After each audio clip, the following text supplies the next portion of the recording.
Hello, my dear students. Welcome to my new lecture. So this lecture is slightly different. इसमें हम discussion करेंगे कि जो jam joint admission for MSc का जो टेस्ट आईआईटीज लेती हैं उसमें जो सॉलिड स्टेट फिजिक्स के क्वेश्चंस आए थे, ठीक है, वो किस तरह के क्वेश्चंस आए थे उनको यहाँ पर हम सॉल्व करेंगे और ये भी देखेंगे कि जो हमने वीडियो लेक्चर्स अभी तक देखे थे उनमें से कितना पूछा गया, ठीक है।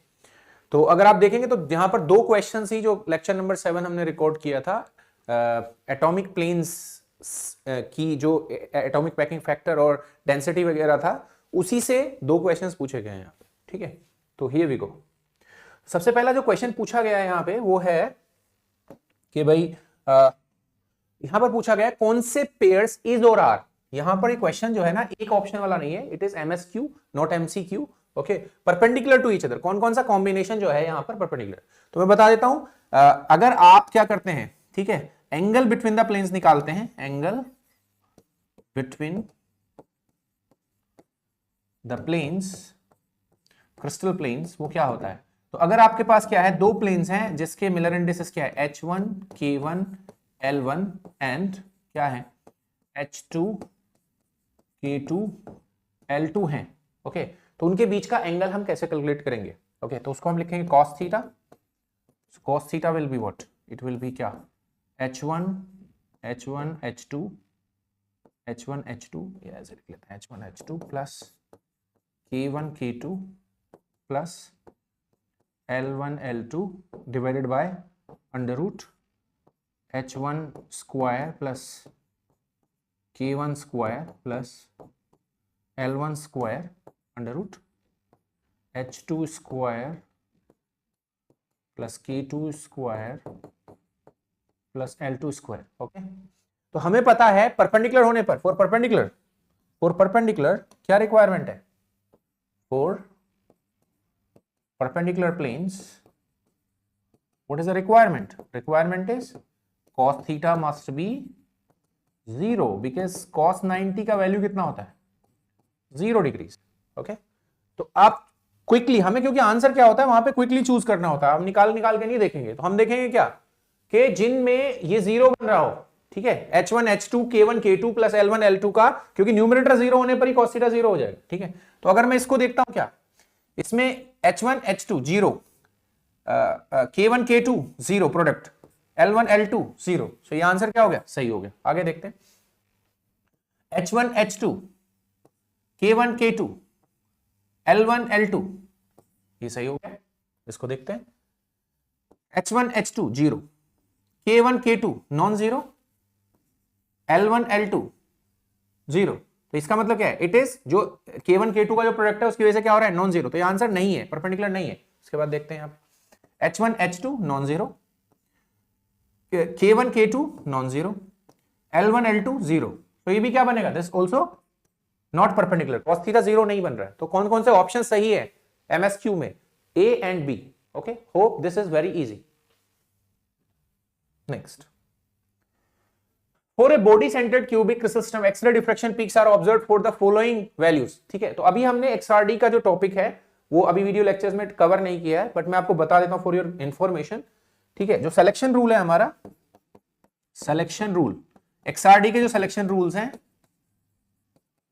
फॉर BCC, वो क्या है, सिलेक्शन रूल फॉर BCC है H plus K plus L क्या होना चाहिए, it should be even integer, it should be क्या होना चाहिए, it should be an even integer, even integer. H plus K plus L, Miller indices का जो सम है वो क्या होना चाहिए, इवन इंटीजर। जैसे क्या, इट कुड बी 2 क्योंकि 0 तो पॉसिबल नहीं है सम करने पर, 4 8 एंड सो ऑन। ये H plus K plus L की वैल्यू है, ओके, ठीक है। तो अगर हम प्लेन्स को काउंट करना शुरू करते हैं स्टार्ट से, H square plus K square plus L square values के आधार पे, H square plus K square L square values का इंक्रीजिंग ऑर्डर लेते हैं अगर हम, ठीक है, तो वो क्या बैठता है, अगर मैं 1 0 0 लेता हूं, ठीक है, 1 0 0 इज द फर्स्ट प्लेन, उसके बाद क्या कॉम्बिनेशन आ सकता है, 1 1 0, फिर क्या आ सकता है 1 1 1, क्योंकि इसकी वैल्यू कितनी होती है, जैसे 1 0 0 की H square plus K square plus L square value कितनी होगी 1,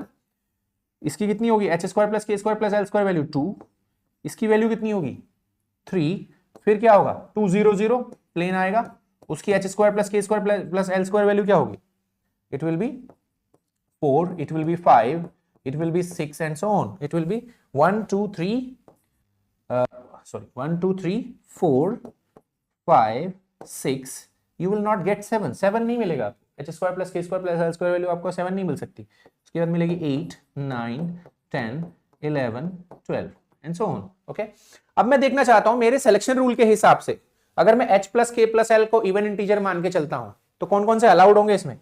What values will be allowed here? Okay, ये अलाउड होगा? नहीं होगा बीसीसी में, क्योंकि h plus K plus L even integer चाहिए.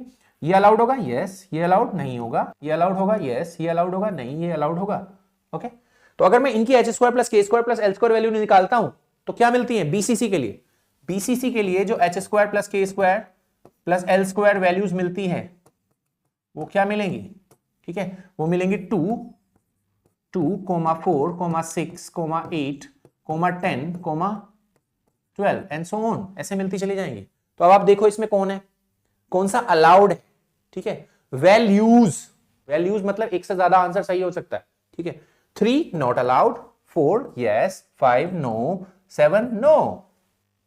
तो H square plus K square plus L square values यही अलाउड हो सकती है. देखो इसकी कितनी बैठ रही है H square plus K square plus L square value इस प्लेन की, H plus K plus L even integer के हिसाब से 2. इसकी कितनी बैठ रही है 4. इसकी कितनी बैठ रही है 6. फिर 8 10 लाइक दैट. ओके, तो which option is correct? Only one option is correct here, it is 4. ठीक है, नेक्स्ट. एक आइडियल पीएन जंक्शन डायोड है जिसका आइडियलिटी फैक्टर फॉरवर्ड बायस में ऑपरेट करने पर इतना है, आइडियलिटी फैक्टर 1 है, डायोड करंट इतना है, देन डायनेमिक रेजिस्टेंस. ओके, अब देखिए डायनेमिक रेजिस्टेंस और स्टैटिक रेजिस्टेंस में क्या फर्क है? डायनेमिक रेजिस्टेंस है मतलब जो क्या होता है बाइसिंग के हिसाब से चेंज होता है, उसको डायनेमिक रेजिस्टेंस बोलते हैं. उसका जो ग्राफ है वो लीनियर नहीं होता. जैसे अगर आप IV कैरेक्टरिस्टिक ऑफ डायोड देखेंगे तो it is not linear. I versus V characteristic जो है डायोड की, that is not linear. Okay, वो लीनियर नहीं होती है. ठीक है, तो अगर आप देखेंगे तो it will be exponentially rising current. And reverse bias में क्या रहता है? पीएन जंक्शन नॉर्मल वाला कांस्टेंट करंट रहता है. Okay, so it is basically IV characteristic of a diode. ठीक है, अब मैं डायोड करंट का इक्वेशन लिखता हूं, इसको हम आगे कवर करेंगे. डायोड करंट, तो डायोड करंट जो है वो क्या होती है? डायोड करंट का जो इक्वेशन है वो है I इक्वल्स टू, ठीक है, I not. Okay, it is thermally generated minority current. ठीक है, क्या होता है? E पावर, ठीक है, E V applied voltage bye eta. Eta is ideality factor KBT -1. Okay, यहां पर आइडियलिटी फैक्टर जो ईटा दे रखा है वो 1 दे रखा है.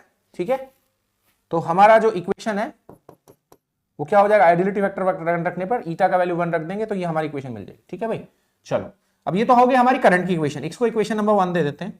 अब हम इससे रेजिस्टेंस कैसे निकालेंगे? रेजिस्टेंस आपका, रेजिस्टेंस का डेफिनेशन आपने पढ़ा होगा क्या? रेजिस्टेंस का डेफिनेशन होता है V/I. ठीक है, resistance is voltage by current. Okay, but ये डायनेमिक रेजिस्टेंस है, इसलिए हमें क्या करना होगा? We need to differentiate this current with respect to what? With respect to voltage. यानी कि हमें क्या करना होगा? वी नीड टू डेबर I बाय डेबर V वोल्टेज के रेस्पेक्ट में. तो ये क्या होगा? अगर हम delta V by delta I करते हैं तो क्या मिलता है? रेजिस्टेंस. तो ये क्या है? It is 1 by resistance. और कौन सा रेजिस्टेंस है? It is AC resistance. ठीक है, AC, क्योंकि ये क्या होगा? चेंज होगा वोल्टेज के साथ. तो आगे देखते हैं भाई. तो यहां पर क्या होगा? यहां पर अगर हम डिफरेंशिएट करते हैं इसको तो ये होगा कितना? I not. अब डिफरेंशिएशन से क्या होगा? E पावर का जो डिफरेंशिएशन, जैसे डिफरेंशिएट करेंगे E पावर x का, ठीक है, तो क्या होगा? E power x. और बाकी जो है वोल्टेज के रेस्पेक्ट में कर रहे हैं तो क्या होगा? It will be what? It will be E, यहां से E, बाकी सब क्या होगा? आइडियलिटी फैक्टर ईटा KBT, और ये वापस क्या आ जाएगा? EV over ideality factor V ईटा को 1 कर दीजिए KBT. ये आ गया भाई. ओके, अब जो फॉरवर्ड करंट होती है, फॉरवर्ड करंट, ये कह रहा है कि डायोड किस पे ऑपरेट कर रहा है? Diode is operating eight, diode is current is applied voltage. क्या सा वोल्टेज है? फॉरवर्ड वोल्टेज है. तो अगर क्या होता है? V इक्वल्स टू VF होता है फॉरवर्ड वोल्टेज. ठीक है, तो करंट जो है, करंट में जो ये सेकंड टर्म है, ये वाला टर्म, ये नेग्लिजिबल होता है क्योंकि एक्सपोनेंशियल की वैल्यू क्या होगी? बहुत ज्यादा होगी. तो उस केस में जो फॉरवर्ड करंट आती है हमारी, फॉरवर्ड करंट, ठीक है, वी एफ लगाने से वो कितनी आएगी, वो होगी आई नॉट टाइम्स कितना, e to the power e V F by k B T, identity factor 1 है। ओके, तो हम इसको क्या रख सकते हैं, ये जो सारा फैक्टर है ये आई नॉट और ये, इसको हम क्या रख सकते हैं आई एफ, इसको हम रख सकते हैं फॉरवर्ड करंट। ओके, तो ये होगी क्या हमारी forward current, forward current. Okay, और क्या हो गया ई इलेक्ट्रॉन चार्ज, ईटा की वैल्यू है 1 केबीटी। Okay, KBT. अब ये जो केबीटी है, ठीक है, यहां पर कुछ दिया हुआ होगा thermal energy, KBT is thermal energy. Okay, जिस टेम्परेचर पर वो वर्क कर रहा है उसका केबीटी कितना है 26 मिली इलेक्ट्रॉन वोल्ट, उसका वैल्यू कितना है 26 मिली इलेक्ट्रॉन वोल्ट। ओके, तो एक काम करते हैं, तो ये क्या हो जाएगा, करंट कितनी है, करंट गिवन है क्वेश्चन में, कितनी करंट गिवन है, current is given as 26 milli ampere, ये गिवन है 26 मिली एम्पियर। ओके, यहां इलेक्ट्रॉन चार्ज मल्टीप्लाइड है divided by 26 milli electron volt, milli electron volt. तो यहां पर क्या करेंगे हम, मिली मिली कैंसिल करेंगे, milli and milli is cancelled, electron electron is cancelled.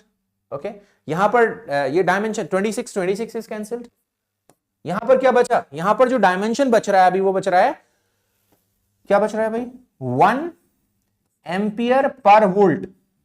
Okay, तो ये किसकी डायमेंशन दे रहा है, it is giving us dimension of 1 by resistance. Okay, तो यहां पर रेजिस्टेंस कितना आया, अगर हम इसको क्या कर देते हैं उल्टा कर देते हैं, तो R A C will be 1 ohms, क्योंकि voltage by current is this. Okay, तो यहां पर क्या फील होगा, R A C is 1 ohms. अगर आपको 2 डेसिमल प्लेस तक आंसर देना है तो आप क्या करेंगे 1.00 ओम्स। ओके, डायनामिक रेजिस्टेंस हो गया इसका। ठीक है, तो आई hope you understand it. Dynamic resistance होता है differentiation of this diode current equation.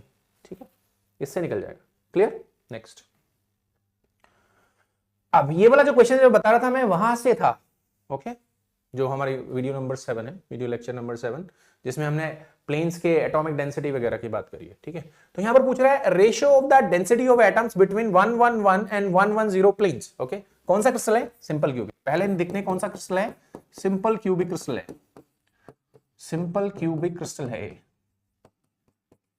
Okay, simple cubic crystal है, तो उसमें जो डेंसिटी होती है, अब यहां पे लिखा ratio of the density of atoms between नहीं होता भाई, ये इसको होना चाहिए ऑन द प्लेन, प्लेन के ऊपर। ओके, तो हम देखते हैं पहले what was the atomic density of 111।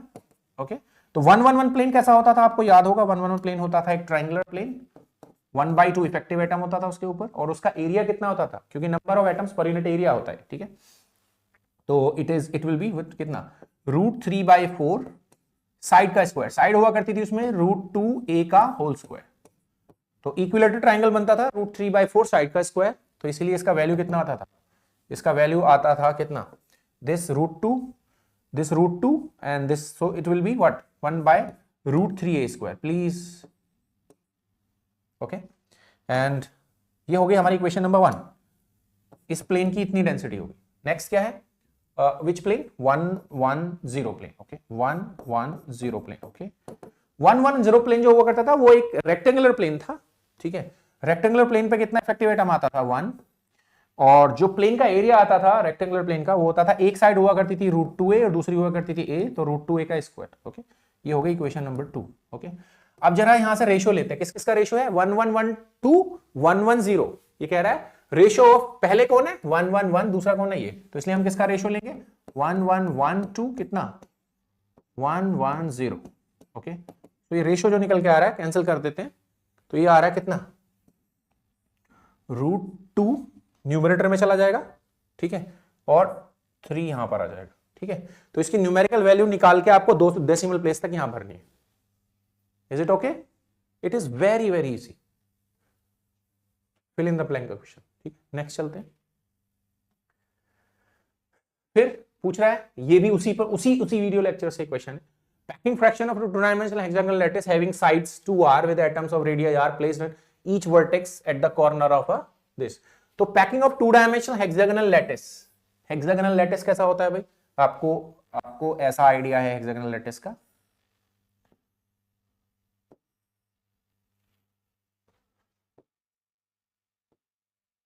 ठीक है, ये हेक्सागोनल लैटिस है। इसमें कहां कहां बिलोंग करते हैं लैटिस पॉइंट्स,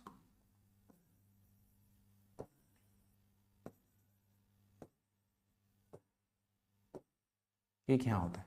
ओके, तो हम इसको कितने इक्विलेटरल ट्राइंगल्स में तोड़ सकते थे हमें पता है, we can split this into 6 equilateral triangles, 6 equilateral triangles. Okay, ठीक है, तो यहां पे इसका रेडियस भी कितना है, r है, इसका रेडियस भी कितना r है, और आपस में टच कर रहे हैं, तो ये डिस्टेंस कितनी हो जाया करती थी 2r, और इसको हम क्या लिखते थे हेक्सागोनल लैटिस के लिए a, 2r equals to a। Okay, तो जब हम इसको कैलकुलेट करते हैं एपीएफ पूछ रहा है ना,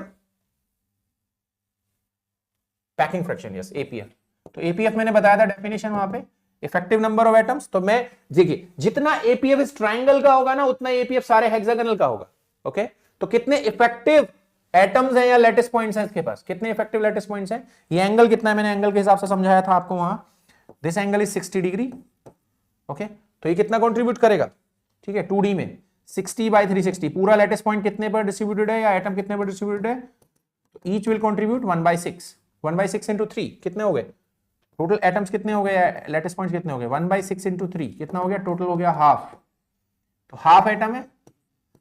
अब एटम कैसे ट्रीट होता है, एटम 2D में कैसे ट्रीट होता है, atom is a disc and 2D। Okay, disc है 2D में, तो कितने हो गए, मैं सिर्फ ट्राइंगल की बात कर रहा हूं। ओके, 1/2 एटम है इफेक्टिव, पाई आर स्क्वायर उसका कितना है, pi r square it's area covered by the disc. Okay, what is, अगर इसका साइड ए है इक्विलेटरल ट्राइंगल का, तो इसका एरिया कितना हो गया, ठीक है, area of the plane, area of the plane हो गया कितना, √3/4 साइड का स्क्वायर, √3/4 साइड का स्क्वायर। ओके, और ए की वैल्यू कितनी है, यहां पे ए इज 2r, यहां पे ए की वैल्यू कितनी है 2r, यहां पे रख देते हैं, कितना हो गया, ये हो गया बेसिकली ये 4 ऊपर ले जाओ, कितना हो गया 2πr² डिवाइडेड बाय √3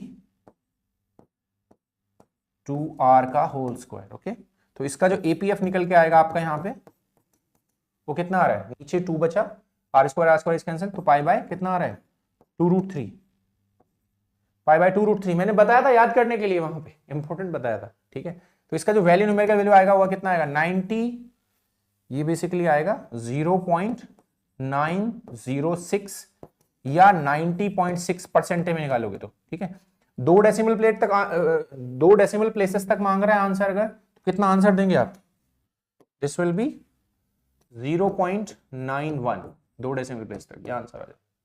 ठीक है, आई होप यू अंडरस्टैंड। तो ये कौन से प्लेन, ये स्पेशल प्लेन था, ये कौन सा प्लेन था जिसका हमने पैकिंग फ्रैक्शन निकाला था, ये था क्लोज पैक्ड प्लेन। कौन कौन से आए थे उसमें, एफसीसी का 111 था एंड एचसीपी का 001 प्लेन था या 0001 प्लेन था। ठीक है, please visit that video if you want. फिर है in orthorhombic crystal lattice constant are these, distance between 100 plane. ठीक है, तो हम जानते हैं for orthorhombic crystal, orthorhombic crystal.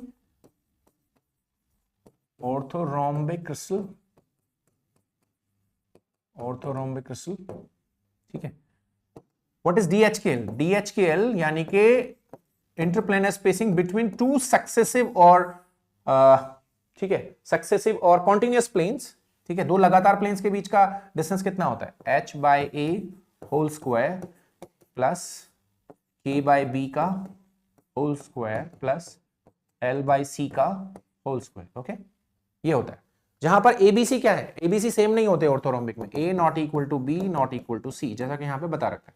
अब हम किसकी बात कर रहे हैं, we are talking about what plane, we are talking about 101 plane, 101। Okay, तो 101 में क्या होगा, इट विल बी क्या 1/√1/a का whole square plus 0 plus 1/c का होल स्क्वायर इक्वल टू कितना होगा भाई, what is the value of A is this, B is this, C is this.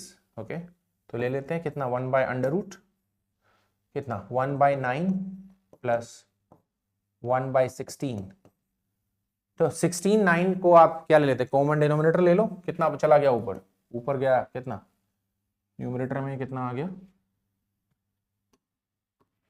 Numerator में आ गया कितना, इट इज 9 इंटू 16। ठीक है, न्यूमरेटर कितना हो गया, 16 का अंडर रूट कितना होता है 4, तो 4 3 ये अंडर रूट से हटा दिया मैंने, और नीचे कितना है 16 प्लस 9 अंडर रूट 16 प्लस 9 कितना हो गया 25। 25 का अंडर रूट कितना होता है 25 का अंडर रूट होता है 5, तो ये हो गया कितना 12/5। 12/5 इसकी यूनिट क्या हुई एंगस्ट्रॉम, जो ए एंड सी की यूनिट थी, तो ये कितना हो गया 2 और कितना, तो 5 चौक 20, 2.4 angstrom. So what you will fill here 2.4 angstrom, that's it. ठीक है, सो देवर 6 क्वेश्चंस, बहुत ही इजी थे। ठीक है, so I hope you will follow the videos for the next hopeful questions. ठीक है, so please subscribe and share. Thank you so much.